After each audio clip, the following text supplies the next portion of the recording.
عہد نو برق ہے آتش زنے ہر خرمن ہے، ایمن اس سے کوئی صحرا نہ کوئی گلشن ہے، اس نئی آگ کا اقوام کہن ایندھن ہے، ملت ختم رسول شعلہ پیراہن ہے، آج بھی ہو جب ابراہیم کا ایمان پیدا، آگ کر سکتی ہے انداز گلستاں پیدا۔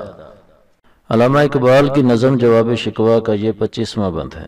پہلے شعر میں عہد نو سے مراد نیا دور، برق سے مراد بجلی، آتش زن سے مراد آگ لگانے والا، خرمن سے مراد وہی غلے کا ڈھیر، اور ایمن سے مراد بچا ہوا یا سلامت ہے۔ مطلب یہ کہ آج کا دور ایک بجلی اور آگ ہے جس سے کوئی بھی غلے کا ڈھیر محفوظ نہیں ہے، اور یہ آگ ہر جگہ پر پہنچی ہوئی ہے، یعنی نئی تہذیب آگ کی طرح سب کو اپنی لپیٹ میں لے رہی ہے اور مسلمانوں کو دین سے دور کر رہی ہے۔ یہ آگ ہر جگہ پر پہنچ رہی ہے۔ دوسرے شعر میں اقوام کہن سے مراد پرانی قوم یعنی پرانی تہذیب ہے، اور شعلہ و پیراہن سے مراد جس کے کپڑوں کو آگ لگی ہوئی ہو۔ مطلب یہ کہ یہ جو نئی تہذیب کی آگ ہے، اس کا ایندھن اور بھڑکانے والی چیز کیا ہے؟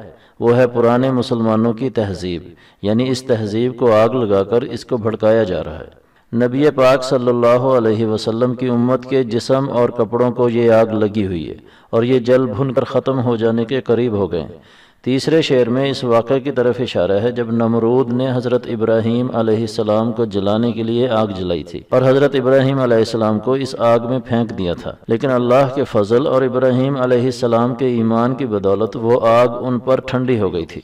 یعنی اس نئی آگ سے اگر کوئی بچنا چاہتا ہے تو وہ اپنے اسلام اور ایمان کی طرف واپس آئے، تو جس طرح ایمان نے ابراہیم کو آگ سے بچایا تھا، اسی طرح وہ بھی اس نئی آگ سے اس صورت میں ہی بچ سکتا ہے۔ اسی طرح کی مزید ویڈیوز کے لیے ہمارے چینل دین و دنیا سے وابستہ رہیں۔ ویڈیو اگر پسند آئی ہے تو اسے لائک کریں اور اپنے دوستوں کے ساتھ شیئر کریں۔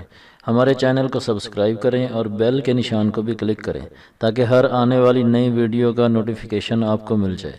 اپنا خیال رکھیے گا۔ اللہ حافظ۔